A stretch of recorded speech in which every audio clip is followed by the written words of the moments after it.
Queridos, nos próximos domingos eu vou abordar o que está aqui exposto para nós em Romanos 1, do 18 ao 32. Hoje eu vou fazer uma abordagem mais geral sobre o texto e o significado desse texto.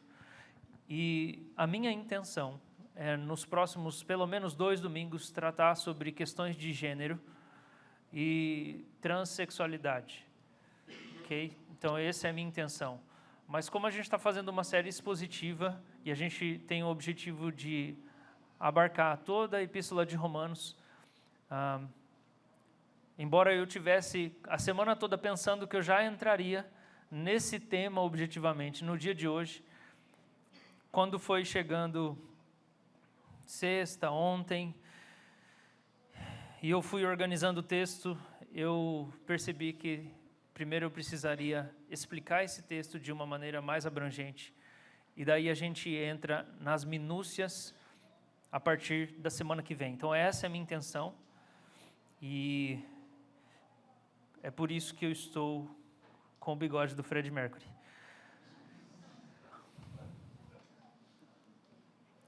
I want to break free. Vamos lá. Já que nós vamos falar da ira de Deus, você dá uma risadinha um pouco para dar uma quebrada de gelo. Vamos ler juntos. O tema da nossa mensagem nessa manhã é... Eu vou precisar de ajuda aí, que não está indo não. Não, isso. Rejeição da bondade divina. A ira de Deus se revela do céu contra toda impiedade e injustiça dos seres humanos, que por meio da sua injustiça suprimem a verdade. Pois o que se pode conhecer a respeito de Deus é manifesto entre eles, porque Deus lhes manifestou. Porque os atributos invisíveis de Deus, isso é, o seu eterno poder e a sua divindade, claramente se reconhecem desde a criação do mundo, sendo percebidos por meio das coisas que Deus fez. Por isso os seres humanos são indesculpáveis, porque tendo conhecimento de Deus, não o glorificaram como Deus, nem lhe deram graças. Pelo contrário, se tornaram nulos em seus próprios raciocínios, e o coração insensato deles se obscureceu. Dizendo que eram sábios, se tornaram tolos, e trocaram a glória do Deus incorruptível por imagens semelhantes ao ser humano corruptível, às aves, aos quadrúpedes e aos répteis. Por isso Deus os entregou à impureza pelos desejos do coração deles, para desonrarem o seu corpo entre si. E eles trocaram a verdade de Deus pela mentira, adorando e servindo a criatura em lugar do Criador, o qual é bendito para sempre. Amém. Por causa disso, Deus os entregou a paixões vergonhosas, porque até as mulheres trocaram o modo natural das relações íntimas por outro, contrário à natureza. E da mesma forma também os homens, deixando o contato natural da mulher, se inflamaram mutuamente em sua sensualidade, cometendo indecência, homens como homens, e recebendo em si mesmo a merecida punição do seu erro. E por haverem desprezado o conhecimento de Deus, o próprio Deus os entregou a um modo de pensar reprovável, para praticarem coisas que não convêm. Estão cheios de todo tipo de injustiça, perversidade, avareza e maldade. Estão cheios de inveja, homicídio, discórdia, engano e malícia. São difamadores, caluniadores, inimigos de Deus, insolentes, arrogantes, orgulhosos, inventores de males, desobedientes aos pais, insensatos, desleais, sem afeição natural e sem misericórdia. Embora conheçam a sentença de Deus de que os que praticam tais coisas são passíveis de morte, eles não somente as fazem, mas também aprovam os que as praticam. Amém. Gente, esse é um bloco longo e a gente vai passar por isso algumas vezes até chegar ao final da Epístola aos Romanos. Então, nós não vamos conseguir expor versículo por versículo, palavra por palavra, mas a gente vai ter uma noção do bloco. E esse bloco aqui é dividido basicamente em 2 partes. O apóstolo Paulo fala que quando Deus criou o mundo, ele deixou pistas na criação do seu caráter bondoso. E ao fazer isso, através da experiência natural de ser humano, através da consciência natural, através da observação da realidade, a gente deveria ter uma intuição de que um Deus está por trás disso, ele existe e ele é bom. E isso deveria gerar em nós algum tipo de busca. E o apóstolo Paulo começa falando sobre isso, e essa é a primeira parte desse bloco. É que Deus criou todas as coisas, deixando um rastro para que a criatura pudesse perceber a sua existência e a sua bondade. Só que a resposta que o ser humano deu a essa bondade de Deus, que ficou subentendida, que ficou como que sentida. O apóstolo Paulo escreve lá em Atos que a gente como que tateando, se a gente começar a tatear, a gente vai encostar em Deus. Essa coisa de parece que a gente tem um senso de que um Deus existe, antes das religiões se organizarem, antes da filosofia se organizar, antes de surgir qualquer organização sistemática da fé, esse sentimento é inato. Só que os homens rejeitaram essa sensação de que havia um Criador, de que havia um Deus, de que havia alguém superior, porque eles não queriam prestar contas e viver de acordo com as regras de quem criou o jogo. Essa é a primeira parte desse bloco. A segunda parte do bloco é o apóstolo Paulo explicando que essa rejeição que o homem faz de Deus, ela leva o homem para uma perda total de parâmetro moral. Se Deus não existe, se eu rejeito ou eu fico tentando evitar pensar em Deus, porque os ateus pensam bastante em Deus, para poder escrever bastante, porque é inato a nós. Embora Freud tenha falado que a ideia de Deus é uma neurose que a gente não consegue evitar, e ele achava que isso era uma coisa infantil. O fato da gente evitar Deus, dos seres humanos evitarem Deus, faz com que a gente perca uma referência de bom, de mal, de certo, de errado. Porque se não tem Deus, porque se não tem alguém que pensou a vida, que pensou a existência, que pensou o mundo como ele acontece, então a gente pode, a gente mesmo, colocar sentido nas coisas. Não tem sentido, nada tem sentido. O corpo não tem sentido, comida não tem sentido, a natureza não tem sentido, não tem. Foi um fruto do acaso, foi um resultado de uma ocasionalidade que aconteceu e ninguém consegue falar, né? Explicar aquele ponto de singularidade. Como é que não existia, nunca existiu nada, daqui a pouco começou a existir, e daí veio a evolução, e daí ninguém sabe explicar, mas como? Se não existia nada, como é que começou a existir? Mas o fato é que essa ideia, essa rejeição de Deus, o apóstolo Paulo vai dizer que inevitavelmente, e daí ele vai explicando isso com muitos detalhes, inevitavelmente, ele faz com que a gente primeiro caia numa falta de entendimento para as coisas naturais. E o texto fala que, sendo sábios, tornaram-se nulos. Eu estou dando uma passagem geral e daí a gente vai entrar em algumas ênfases. Então, o coração deles se obscureceu, verso 21. Verso 22 fala que, dizendo que eram sábios, se tornaram tolos. Só que é inevitável que o ser humano busque confiança fora de si mesmo. É inevitável. É inevitável que o ser humano adore, que ele exerça essa faculdade da alma, porque ele é espírito. Ele é corpo, ele é espírito, ele não é só espírito, ele é corpo e espírito. A gente foi feito do barro, do pó da terra. Então, você é o seu corpo. Você não é um espírito que habita num corpo. Você não é uma alma que precisa se libertar da matéria. Isso é heresia. Isso é heresia. Você foi feito do barro, eu fui feito do barro, nós somos corpos. É por isso que Cristo nos ressuscitará no último dia, porque a gente não tem vida se for só espírito desencarnado. O nosso Deus é um Deus encarnado. Você é corpo e espírito. E dentro dessa constituição com a qual Deus nos fez, desse jeito, essa estrutura humana, nós fomos feitos para adorar a Deus.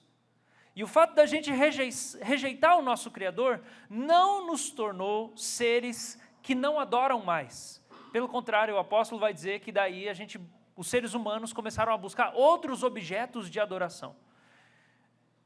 E esses objetos de adoração, que ele vai dizer que são imagens de ser humano ou animais, podem talvez não ter uma estrutura religiosa bem organizada.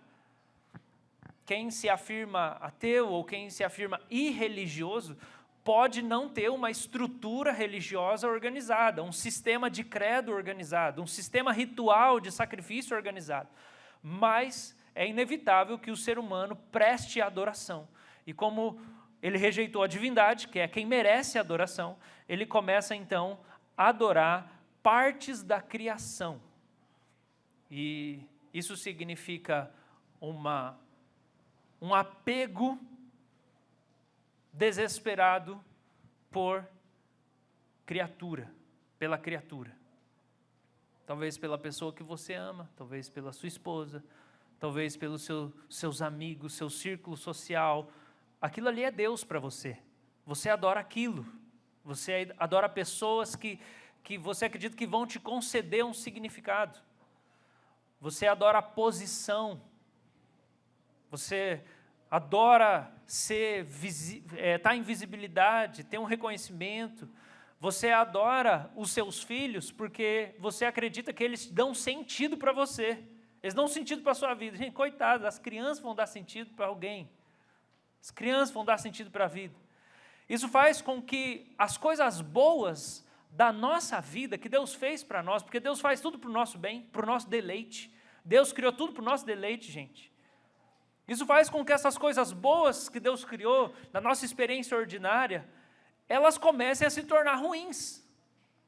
Elas se tornam maldição, porque elas se tornam os ídolos, com os quais a gente trai Deus, e onde a gente põe toda a nossa confiança.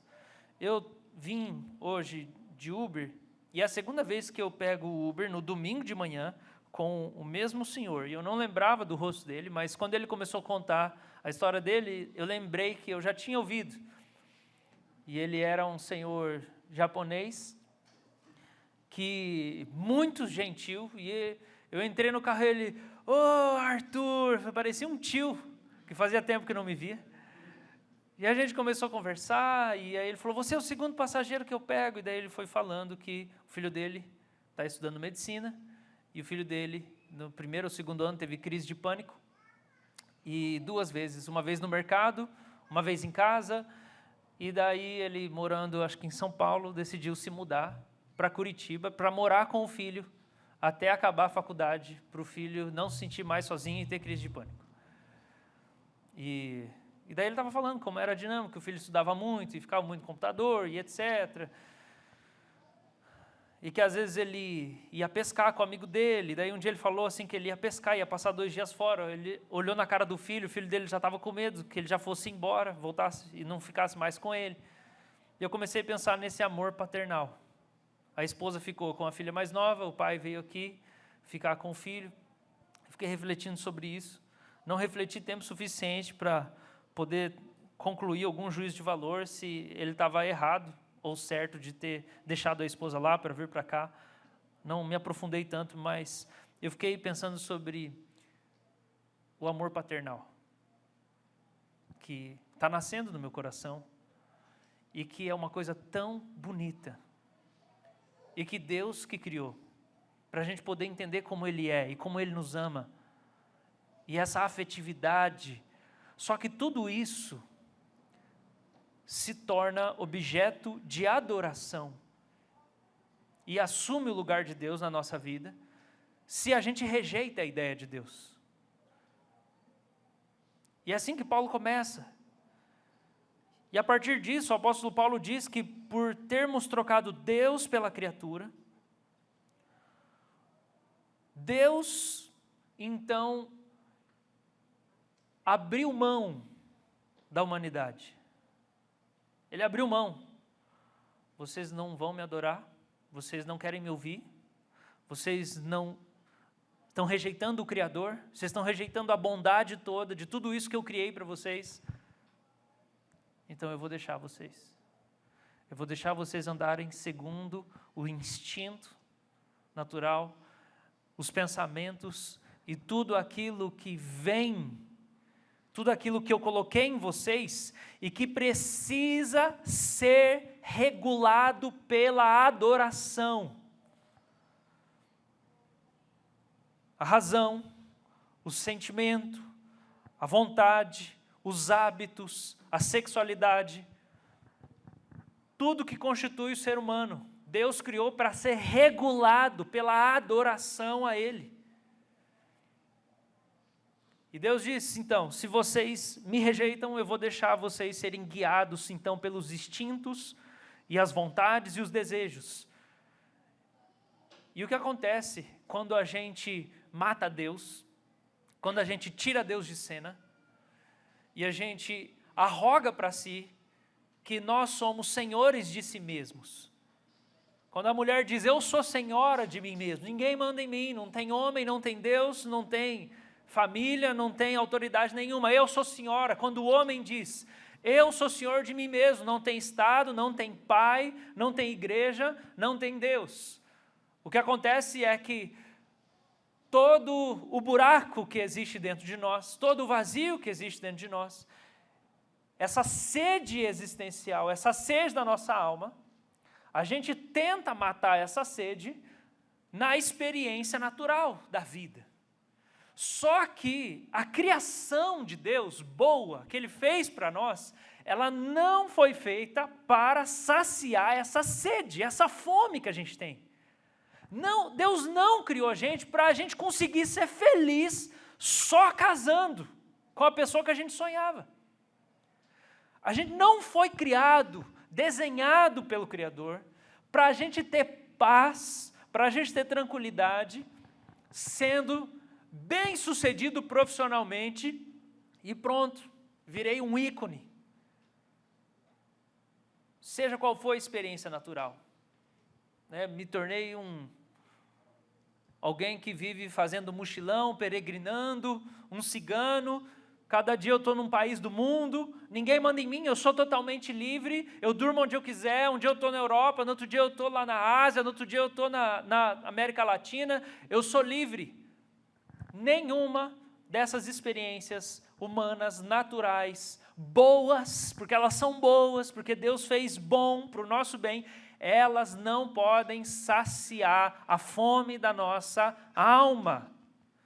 Então, o que começa a acontecer com os seres humanos? Os seres humanos, com essa fome inata que Deus pôs dentro de nós, pela relação com Ele, pela adoração por Ele, os seres humanos vão para a experiência natural, ordinária, boa, só que como eles não ficam saciados com ela, eles começam a tentar inventar novas maneiras de viver aquelas experiências. E eles começam a romper os limites e as estruturas e as normas naturais para vivenciar aquelas experiências. Então não basta eu ter o suficiente para mim. Eu preciso ter mais, eu preciso acumular mais, eu preciso pegar o que é dos outros, eu preciso me tornar o dono do mundo. Eu preciso de mais poder. Eu preciso de mais prazer. Não basta ter uma mulher, eu preciso de 7. Foi isso que aconteceu com o filho de Caim, quando a gente lê lá em Gênesis, logo depois da queda. Eu preciso de 7 mulheres. E ele não só tem 7 mulheres, mas ele fala que um homem o feriu e ele matou aquele homem. Mas ele se vingaria 70 vezes mais. 7 ou 70 vezes mais de quem o ferisse. Isso é o que, gente? Isso é uma fome de poder, isso é uma fome de respeitabilidade, Você está percebendo os efeitos do rompimento dessa relação com Deus, os efeitos da queda. Então o ser humano vai para o mundo ordenado de Deus e ele começa a quebrar a ordem divina e todo tipo de regra e todo tipo de lei. Então ele extrapola os limites do corpo dele. Ele trabalha mais do que ele aguenta, ele se exercita mais do que ele aguenta, ele dorme mais do que ele deveria, ele come mais do que deveria, ele tem sexo mais do que deveria. E o que isso começa a fazer? Uma implosão, um processo de autodestruição, que na linguagem teológica é o salário do pecado, é a morte. E o pecado é a quebra da lei de Deus. Mas não é só os 10 mandamentos, são as leis criacionais. São os limites da experiência humana. Está fazendo sentido o que eu estou falando, gente? Ok. E com isso o apóstolo vai chegando no versículo de número 24, que começa a falar de sexualidade, e você tem 5 menções à imoralidade sexual, 5 menções à homossexualidade, à prática homossexual. E depois, no final, ele faz uma lista de um monte de pecado de maneira mais geral. Ele não entra em detalhes e não enfatiza tanto.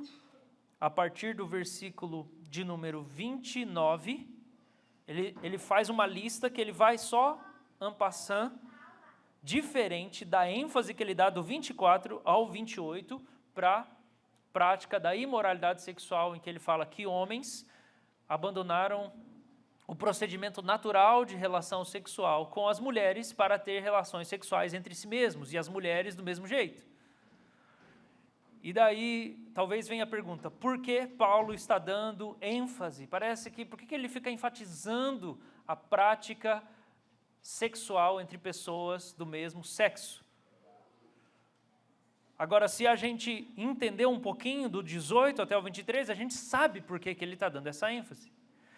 E Paulo está dando essa ênfase porque ele está querendo mostrar para nós que a relação com Deus está amarrada, totalmente amarrada, com a relação que nós temos com a vida. Relacionamento com o Deus verdadeiro, Criador, produz uma relação saudável com a existência, com a vida. Por que vocês acham que eu tenho falado tanto de saúde, de exercício físico, de alimentação, de sono? Eu tenho falado dessas coisas, tenho falado? Faz uns 5, 6 anos que eu falo de descanso.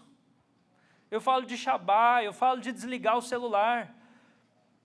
Porque não tem como você se relacionar com o Deus verdadeiro, o Criador de tudo que existe no céu e na terra, que você vai ler lá Gênesis capítulo 1 e 2, e ele põe limites, ele separa por espécie, ele separa a água da terra, ele separa a água de cima, a água de baixo, ele coloca cada coisa no seu campo, cada coisa no seu lugar, para o mundo não ser um caos, porque era sem forma e vazio lá no começo, era caótico, e a palavra dele vai ordenando tudo.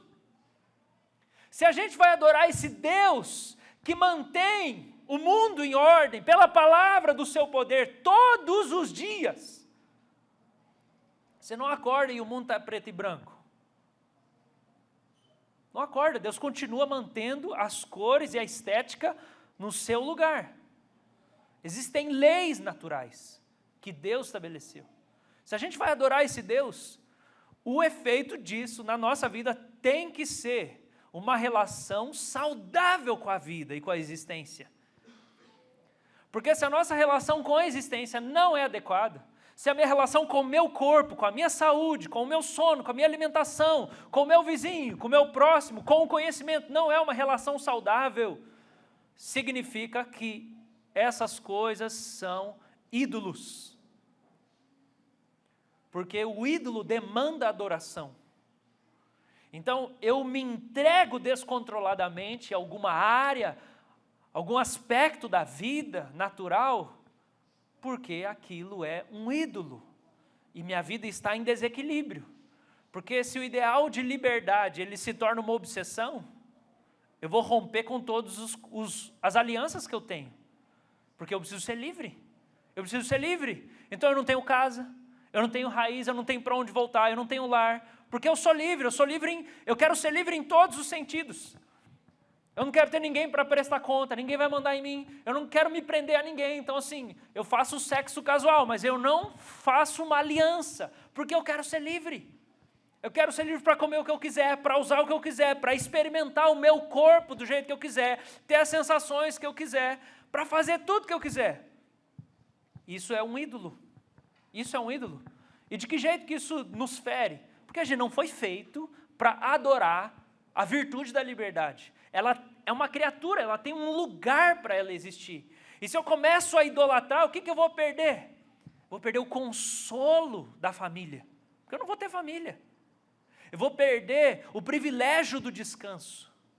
Eu vou perder saúde. E quando Paulo chega para falar da homossexualidade, ele não chega e só fala assim, eles têm relação com pessoas do mesmo sexo. Não, ele está dizendo, elas não conseguem reconhecer o significado dos buracos do corpo mais.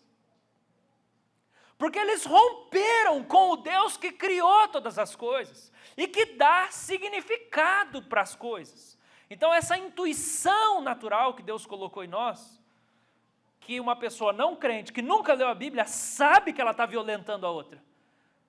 Ele sente uma culpa na consciência. Ele tem uma noção de errado.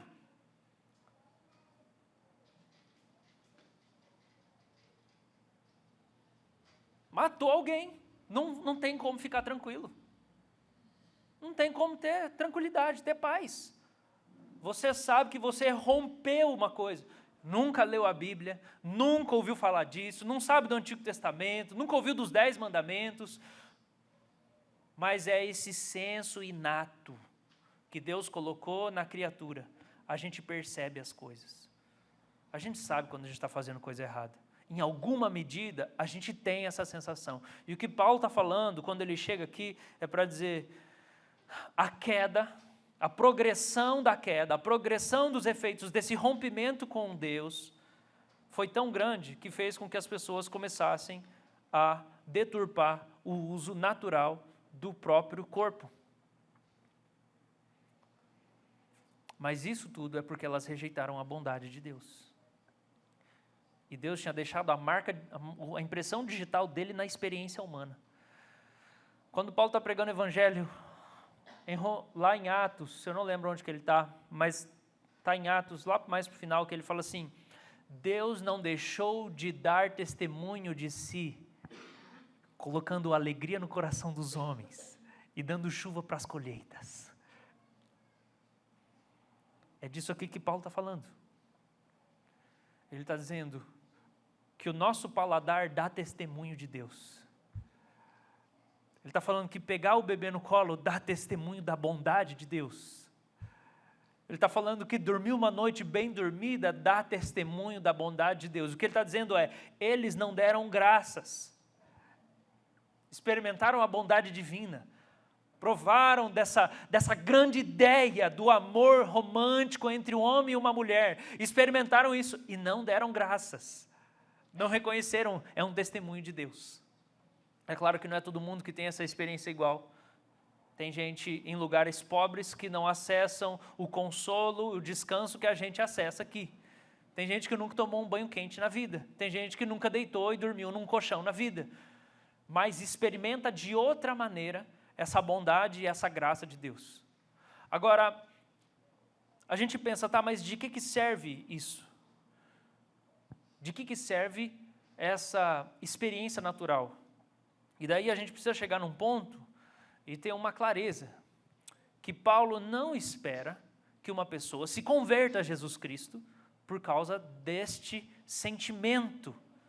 João Calvino chamava isso de sensus divinitatis, ou senso do divino, um sentimento de que Deus existe.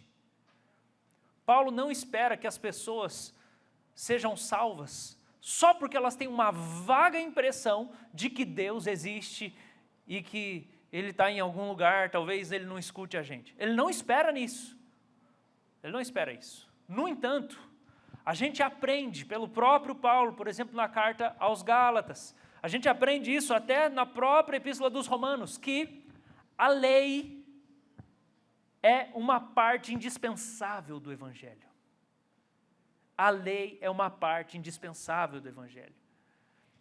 No capítulo 2, que a gente vai ver posteriormente, o apóstolo Paulo distingue e ele fala que a diferença dos judeus e os pagãos é que os judeus receberam o Antigo Testamento e eles têm a lei escrita. Então eles têm conhecimento de Deus porque foi dado para os profetas hebreus lá, os patriarcas e todo o Antigo Testamento. Então quem nasceu na nação de Israel tem contato com a lei, com a palavra.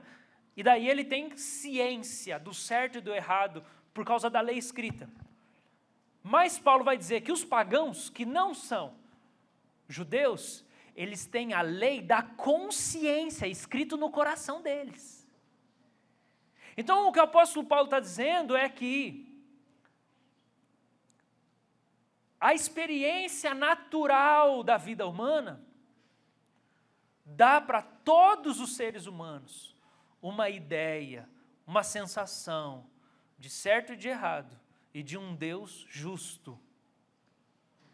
Não é perfeito, não é ideal, mas essa sensação, essa revelação, chamada na teologia de revelação natural, ela existe. Agora, isso não é salvífico, isso não salva ninguém. No entanto, rejeitar esse senso, essa lei natural, rejeitar essa impressão, é o primeiro ato de rebelião contra Deus.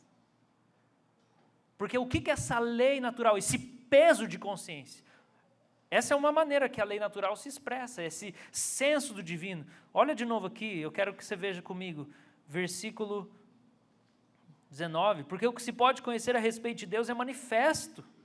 Porque Deus manifestou, porque os atributos invisíveis de Deus, isso é, o seu eterno poder, sua divindade, claramente se reconhecem desde a criação do mundo, sendo percebido por meio das coisas que Ele fez. Então, por meio da criação. Então, qual que é o que Paulo está dizendo aqui? Que é a culpa da humanidade. Ele não está dizendo que a humanidade toda ouviu o Evangelho e rejeitou. Senão ele para de pregar o Evangelho, todo mundo já ouviu. Paulo não está dizendo que todo mundo ouviu falar de Jesus. Por que ele começa o verso 8 falando que a ira de Deus se revela contra os seres humanos? Mas não, porque os seres humanos rejeitaram o Evangelho. Mas o Evangelho não foi pregado para todos os seres humanos. Agora, contra o que a ira de Deus está se revelando? Deus está irado contra o que, gente, aqui? O que Paulo propõe para nós é que esse senso de divindade, esse peso na consciência de quando eu sei que eu estou infringindo uma regra natural, eu estou fazendo uma coisa indecente, eu estou fazendo uma coisa, ninguém falou que aquilo é indecente, mas eu sei que eu estou infringindo isso, isso deveria fazer com que eu me voltasse para o Criador sem saber que nome que Ele é, quem que Ele é e buscar uma redenção. Isso deveria me abrir para a palavra do Evangelho, porque a lei faz isso. O apóstolo Paulo fala, a lei nos serviu de tutor para que ela nos levasse até Cristo. Porque ninguém é salvo pela lei, mas mediante a lei a gente chega ao conhecimento do pecado. Então, a lei mostra para mim que eu quebrei a lei, que eu sou pecador, que eu sou falho, que eu não sou bondoso, que as pessoas não são boas. É por isso que elas têm peso de consciência, é por isso que elas sentem culpa, porque elas sabem que erram. Só que Paulo está dizendo que a ira de Deus vem do céu contra a humanidade que, tendo quebrado a lei, mesmo sem conhecer ela por escrito, mas conhecendo no coração, na consciência, quebrado a lei, ao invés de buscar resposta em Deus, ao invés de buscar salvação em Deus, ao invés de se abrir para Deus, para a divindade, elas rejeitaram Deus ainda se sentindo assim, necessitadas de uma salvação, de um consolo e de um cuidado. Então Deus se ira por causa disso, porque elas estão rejeitando o senso que elas têm de maneira inata, que prepara elas para o Evangelho. Agora, a gente estuda um pouco e daí a gente vê que no tempo do que Paulo escreve para os romanos, já era um período em que alguns filósofos gregos haviam rejeitado a ideia de que havia uma divindade que se irava contra a injustiça e contra a prática do mal. Isso era uma ideia corrente. E Paulo deve estar fazendo uma referência a esse tipo de ideia de Deus. Porque, gente, a ira de Deus é a resposta para o mal da humanidade. Versículo 18 fala que Deus se ira contra a impiedade e a injustiça que a gente pratica. Se Deus é bondoso, se Deus é justo, Ele não pode ser indiferente ao mal praticado pelos seres humanos.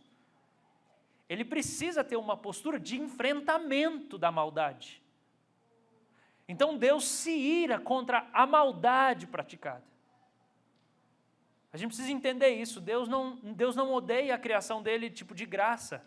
Ah, não, Deus é mal-humorado, Ele criou e daí agora Ele odeia. A ira de Deus é contra a maldade que destrói a própria criação. A maldade e a injustiça que destrói a criação e suprime a verdade. Versículo de número 18. Calbart escreve assim: a ira é o protesto de Deus contra a existência e o modo de ser do mundo. É o julgamento sobre o qual estamos, enquanto não amamos o juiz. É o não de Deus. A ira de Deus é o não de Deus, que permanece diante de nós, enquanto não o aceitamos. Isso é, enquanto não nos colocamos do lado de Deus. E também dizemos não ao nosso modo de vida pecaminoso. Então a ira de Deus, gente, ela é razoável, ela é justa, ela é santa. A gente já falou que o ser humano tem essa sensação do divino. Agora, isso da percepção, essa sensação do divino, ela está tanto na experiência boa da vida, quando a gente come uma comida boa, quando a gente percebe a chuva, quando a gente descansa, mas essa sensação do divino também está na experiência ruim. Ela está na experiência ruim. Por que tanta gente vem para a fé num momento de sofrimento da vida? Quando está enfrentando um câncer, quando está passando por um divórcio. Por que tanta gente, morre alguém muito próximo, está passando por um luto terrível? Por que tanta gente vem para Deus nesse período? Porque a gente tem o senso do divino também por meio do sofrimento. Também por meio da experiência ruim. Agora, aplicando para os nossos dias de hoje, como essa palavra ela pode ser aplicada para hoje? Ela pode.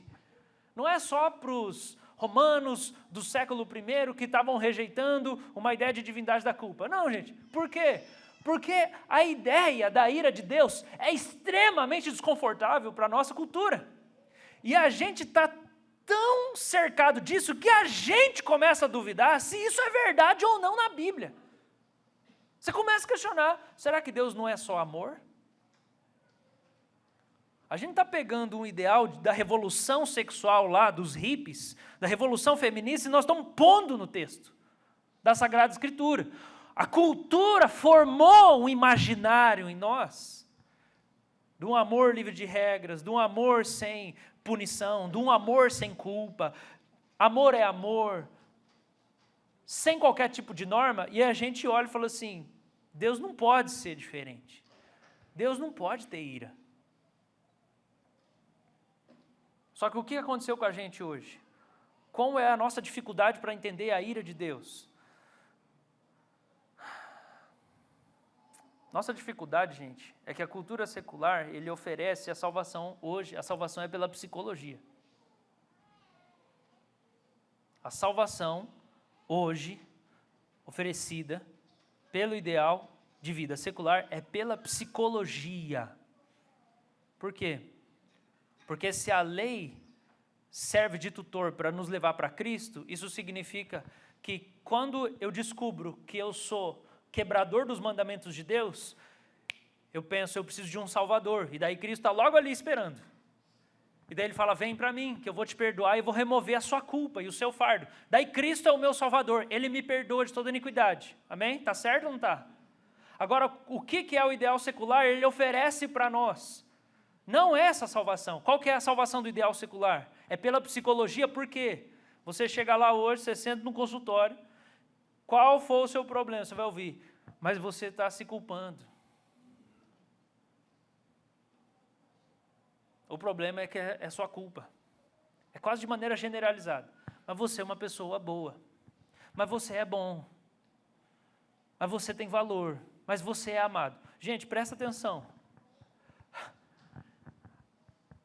A cultura secular, ela pegou e ela fez um spin-off do evangelho. Sabe o que é um spin-off? Spin-off é quando você está assistindo um seriado. E daí, esse seriado fica famoso. E daí um personagem que não é o principal do seriado, lança o seriado daquele personagem agora. Então, você está lá assistindo Batman e Robin, tá? Nem tem, né? Eu acho, sei lá, estou por fora. E daí, de repente, assim, vão fazer agora um filme do Alfred, que é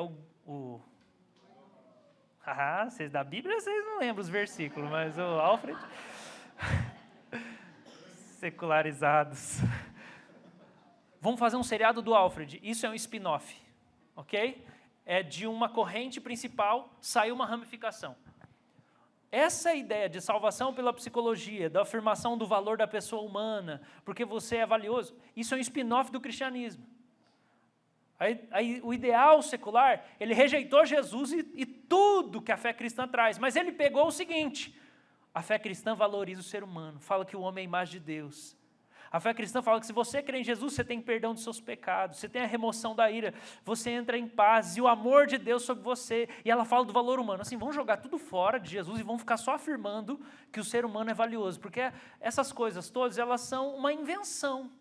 Na verdade, não existe isso. Não existe Deus, não existe Jesus, não existe o divino, mas o valor humano existe. Daí a gente pega isso, a gente fica afirmando isso. Então o cara chega lá. Isso é o pensamento secular, ok?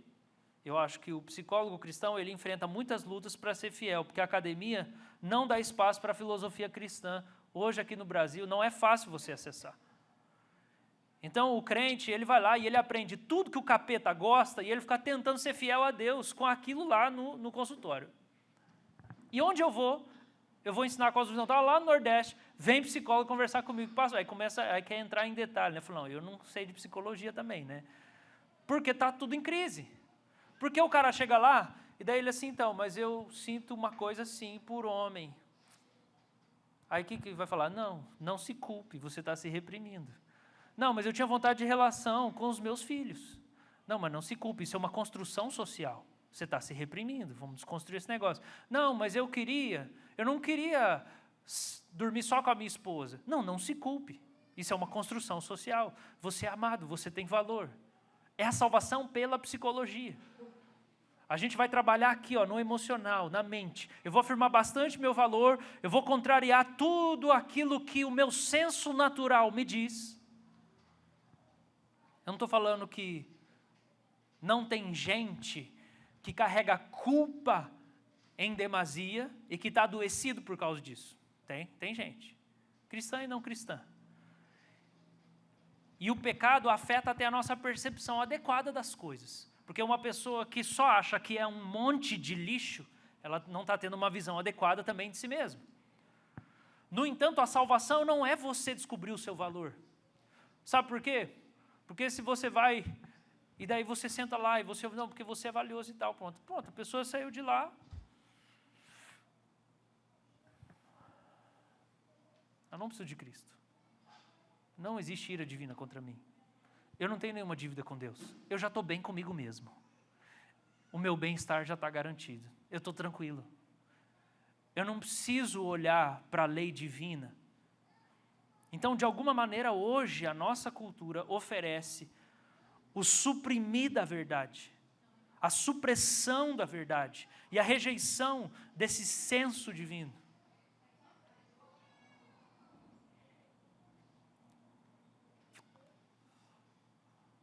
Então a gente faz isso. Em último lugar, já falei disso também, mas agora eu quero caminhar para uma parte mais final para nós. fazendo um amarrado de tudo isso aqui que Paulo trabalhou com a gente, que é o quê? Ok, tá. Eu queria que você prestasse atenção, agora, para a gente finalizar, nos porquês que Paulo usa no texto.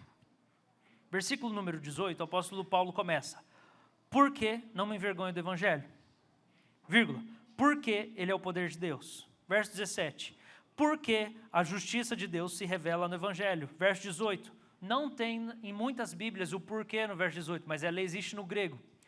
Porque a ira de Deus se revela do céu. Verso 19, porque o que se pode conhecer a respeito de Deus é manifesto. 20, porque os atributos de Deus podem ser conhecidos. 21, porque tendo conhecimento de Deus não glorificaram. Verso 24, por isso Deus os entregou em pureza. Verso 26, por causa disso Deus os entregou. Paulo está seguindo uma linha de raciocínio desde o versículo 16, quando ele começou dizendo assim: eu estou pronto a pregar o evangelho em Roma. Por que eu não tenho vergonha do evangelho? Porque ele é o poder de Deus para salvar. Porque a justiça de Deus se revela no evangelho. Porque a ira de Deus está sendo revelada do céu contra toda impiedade de todos os seres humanos. Existe um paralelo no verso 17 e 18. Olha o 17. Porque a justiça de Deus se revela no evangelho. Verso 18. Porque a ira de Deus se revela do céu. Com isso, a gente precisa entender que Paulo está ligando a ira ao conteúdo do evangelho. O comentarista Douglas Moo escreve: a justiça de Deus está sendo revelada, porque a ira de Deus está presente. Olha aqui para mim, antes de eu terminar de ler a frase. Paulo está dizendo assim: sabe por que eu não tenho vergonha de falar do evangelho? Porque eu estou bem ciente da ira de Deus sobre toda a humanidade.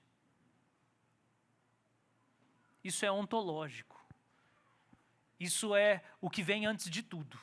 Se eu rejeito a ideia da ira justa de Deus contra a rebelião humana, o evangelho perde o sentido.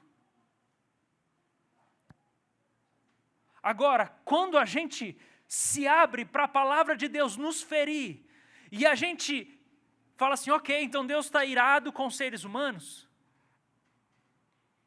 isso produz em nós temor, isso produz em nós uma urgência, isso produz em nós uma sensação de algo precisa ser feito, porque a ira divina contra a injustiça é real, e as pessoas sentem isso no peso de consciência, mas elas precisam da outra parte da mensagem, elas precisam ouvir o restante.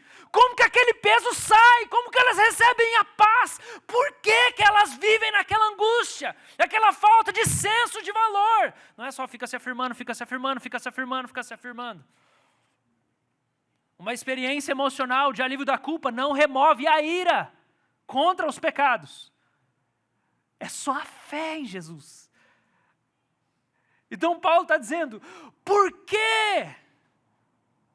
Eu não tenho vergonha de pregar o evangelho. Sabe por quê, gente? Porque a ira divina está aí. E o dia do juízo vai chegar. E eu sei que o evangelho tira e desvia a ira de Deus dos homens e põe em Cristo. Porque eu sei que na cruz Cristo recebeu a punição pelos pecados da humanidade. Então eu não tenho vergonha, porque eu sei que eu vou livrar as pessoas da ira divina quando eu anunciar Cristo. Eu sei que essa é a coisa mais importante do mundo e da vida dela. A justiça e a ira são os dois lados da intervenção escatológica de Deus. Então Deus envia a ira do céu contra a maldade, porque Ele é bom. Ele precisa odiar a maldade. E Deus também envia a salvação do céu, crucificando seu Filho. Gente, precisamos entender isso.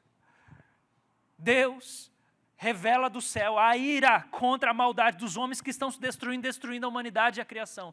Mas Ele não só revela a ira, Ele também revela a salvação da ira dele. Ele mesmo propõe um caminho para os homens serem salvos do juízo que ele vai realizar. Ele mesmo enviando Cristo.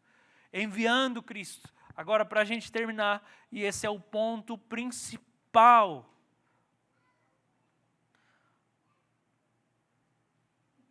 Para quem Paulo está dizendo que Deus enviou Cristo? Para quem é essa salvação da ira divina? É para todo mundo dessa lista de pecado que ele está falando aqui. A salvação é para eles. A ira de Deus está sobre eles e a salvação é para eles. Deus quer salvar todo tipo de gente que não o conhece ainda. A gente precisa tomar muito cuidado para não sair de um sermão desse com um sentimento de superioridade moral. Tá vendo? Ó, tá aí, ó, eu não tenho relação sexual com um monte de gente, olha só. A ira de Deus é sobre eles. Não é porque a ira de Deus não está mais sobre nós.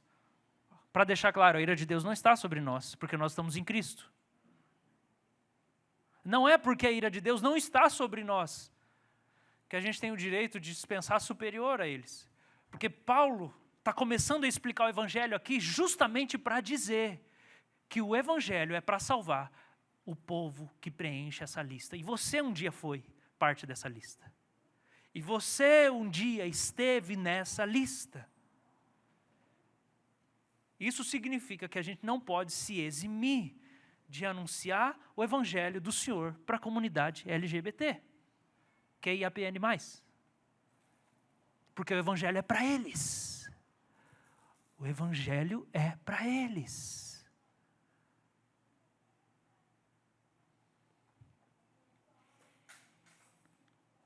Só mais duas coisas a gente encerra. Que erro que a gente precisa evitar? A soberba conservadora.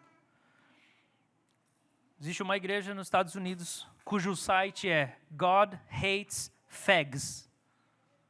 Deus odeia bichas. É o site deles. Uma igreja, não vou falar para vocês não ficarem chateados. É uma denominação muito grande, histórica. Você entra no site, você vê que o pessoal faz evangelismo. Desse jeito. Eles saem com as placas nas ruas. Lamente seus pecados. Esse aqui é o mais tranquilo. Aí outra placa. A maioria das pessoas vai para o inferno. Mateus 7. O texto não fala isso. Porque Deus destruiu Sodoma? E daí eles põem o versículo. Deus odeia pecadores orgulhosos. Deus odeia bichas. Deus é o seu inimigo. As bichas destroem as nações. Eu sei que ninguém aqui é tentado com isso, né? Mas isso tem sido um péssimo testemunho da cristandade nos últimos anos. Isso não é pregação do Evangelho, isso é pecado. Soberba conservadora. Soberba conservadora. Então tá, não é isso. Então o que é? O que a realidade da ira de Deus tem que produzir em nós, que não estamos debaixo da ira? Deixa eu deixar claro, antes da gente ler esse texto. Capítulo 1, Paulo fala que a humanidade está debaixo da ira de Deus. E capítulo 2, verso 5, ele fala que os judeus também estão. Então, assim, é todo mundo que é pecador, tá bom? Só que no capítulo 9, quando Paulo começa a falar dos judeus, ele fala que por causa da afinidade, por ele ser um judeu, por causa da linhagem de sangue, ele fala qual é o sentimento dele em relação ao povo dele que está debaixo da ira. E isso ensina para nós o que a realidade da ira de Deus tem que produzir em nós. Saber que pessoas que nós conhecemos, que não são discípulos de Jesus, não são cristãos, não se arrependeram de seus pecados, não foram batizados, não são igreja, essas pessoas estão debaixo da ira de Deus. O que isso tem que produzir em nós? Deixa eu dizer, não é ira. A ira de Deus sobre pecadores não deve produzir ira em nós contra elas. Primeira coisa que tem que produzir, Romanos 9, do 1 ao 3, Digo a verdade em Cristo, não minto. E a minha consciência confirma isso por meio do Espírito Santo. Eu sinto grande tristeza e tenho incessante dor no coração, porque eu mesmo desejaria ser amaldiçoado, separado de Cristo, por amor dos meus irmãos, meus compatriotas segundo a carne. Quando a gente encontra pessoas que preenchem essa lista aqui, nós deveríamos, especialmente se são pessoas da nossa família, especialmente se são amigos, nós deveríamos ter uma compaixão que nos rasga por dentro, tão grande, a disposição de amar em nós devia ser tão grande para ele falar assim: Deus, me leva para o inferno, mas salva essa pessoa, porque é isso que Paulo está falando. Ele está falando do povo que está debaixo da ira de Deus. Ele está dizendo que isso quebra o coração dele. Queridos, são nossa família. Alguns aqui têm filhos, irmãos, tios, que se assumiram gays, trans e mais um monte de coisa. São nossa família. São nossos amigos. Nós não podemos ter um olhar de superioridade sobre eles. Nós deveríamos nos quebrar de compaixão por eles, porque o Evangelho é para eles.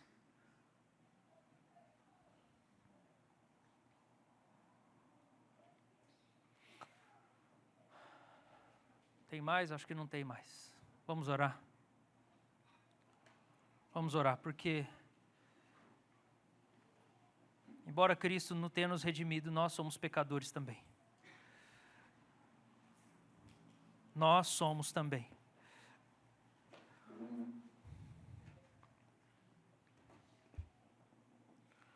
Nós somos também.